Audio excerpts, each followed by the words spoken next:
ಕಟ್ಟಡದ ನಿರ್ಮಾಣದಲ್ಲಿ ಪ್ರತಿಯೊಂದು ಕೆಲಸವೂ ಬಹುಮುಖ್ಯವಾದದ್ದು. ಈಗ ನಾವು ಇಲ್ಲಿ ಹೇಳಿಕೊಟ್ಟಿರ್ತಕ್ಕಂಥದ್ದು ಈ ಒಂದು ವಿಂಡೋ ಮತ್ತು ಡೋರ್ಗಳನ್ನು ವಾಸ್ಕಲ್ ಇಡೋ ಸಂದರ್ಭದಲ್ಲಿ ಯಾವೆಲ್ಲ ವಿಷಯಗಳನ್ನು ಗಮನಿಸಬೇಕು ಮತ್ತು ಅದರ ಕಾರ್ಯವಿಧಾನ ಯಾವ ರೀತಿ ಇರಬೇಕು ಅಂತಕ್ಕಂಥದ್ದನ್ನು ನಾವು ನೋಡೋದಾದರೆ, ಇಲ್ಲಿ ಒಂದು ವಾಸ್ಕಲನ್ನು ಕೂರಿಸ್ತಾ ಇದ್ದಾರೆ ಇವರು.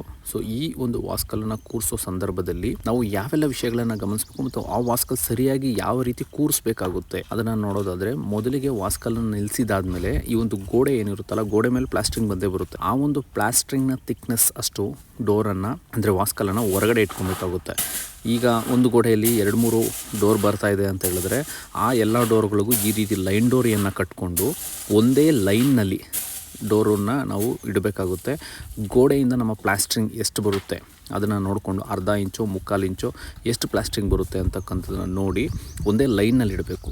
ಎರಡನೇದಾಗಿ ಈ ರೀತಿ ಟ್ಯೂಬ್ ಲೆವೆಲ್ನ ಮುಖಾಂತರವಾಗಿ ಎಲ್ಲ ವಾಸ್ಕಲ್ಲು ಒಂದೇ ಹೈಟಲ್ಲಿ ಇರಬೇಕಾಗುತ್ತೆ. ಒಂದು ಮೇಲಕ್ಕೆ ಒಂದು ಕೆಳಗಡೆಗೆ ಈ ರೀತಿ ಇರದೆ ಎಲ್ಲ ಡೋರ್ಗಳು ಒಂದೇ ಹೈಟ್ನಲ್ಲಿ ಇರೋದಕ್ಕೆ ನಾವು ಟ್ಯೂಬ್ ಲೆವೆಲನ್ನು ಬಳಸಿ ಈ ರೀತಿ ಮೆಷರ್ಮೆಂಟನ್ನು ಮಾಡ್ಕೊಬೇಕಾಗುತ್ತೆ. ಮತ್ತು ಇಟ್ಟಂತಹ ವಾಸ್ಕಲ್ಲು ಲೈನು ಲೆಂತಲ್ಲಿ ಇದೆಯಾ ಇಲ್ಲಾಂದರೆ ಕ್ರಾಸ್ ಆಗಿದೆಯಾ ಅಂತಕ್ಕಂಥದ್ದನ್ನು ನೋಡಬೇಕು ಅಂದರೆ ನಾವು ಈ ರೀತಿ ಪ್ಲಮ್ ಬಾಬ್ ಅಂದರೆ ಹೂಗುಂಡು ಅಂತ ಕರಿತೀವಿ. ಈ ಒಂದು ಪ್ಲಮ್ ಬಾಬನ್ನು ಬಳಸಿ ಡೋರು ಸರಿಯಾಗಿ ಕೂತಿದೆಯಾ, 4 ಕಡೆನೂ ನಾವು ಚೆಕ್ ಮಾಡಿ 4 ಕಡೆಯಿಂದನೂ ಡೋರು ಸರಿಯಾಗಿದೆಯಾ, ಎಲ್ಲಾದರೂ ಬೆಂಡಿದೆಯಾ, ಎಲ್ಲಾದರೂ ಸೊಟ್ಟಿಗಿದೆಯಾ ಅಂತಕ್ಕಂಥದ್ದನ್ನು ನೋಡಬೇಕು. ಈ ರೀತಿ ಒಂದು ವಾಸ್ಕಲನ್ನು ಕೂರಿಸೋ ಸಂದರ್ಭದಲ್ಲಿ ಈ ಎಲ್ಲ ವಿಷಯಗಳನ್ನು ನಾವು ಗಂಭೀರವಾಗಿ ಪರಿಗಣಿಸಬೇಕಾಗುತ್ತದೆ. ಹಾಗೂ ಈ ರೀತಿಯಾದ ಒಂದು ಸೂಕ್ಷ್ಮವಾದ ಮೇಲ್ವಿಚಾರಣೆ ಇದ್ದಲ್ಲಿ ಮಾತ್ರ ಕೆಲಸಗಳು ಸರಿಯಾದ ರೀತಿಯಲ್ಲಿ ಬರೋದಕ್ಕೆ ಸಾಧ್ಯವಾಗುತ್ತದೆ. ಇಲ್ಲವಾದಲ್ಲಿ ನೇರವಾಗಿ ಕಟ್ಟಡದ ಗುಣಮಟ್ಟದ ಮೇಲೆ ಈ ಒಂದು ಎಲ್ಲ ಕೆಲಸಗಳು ಪರಿಣಾಮವನ್ನು ಬೀರೋದರಲ್ಲಿ ಯಾವುದೇ ಸಂಶಯವಿಲ್ಲ.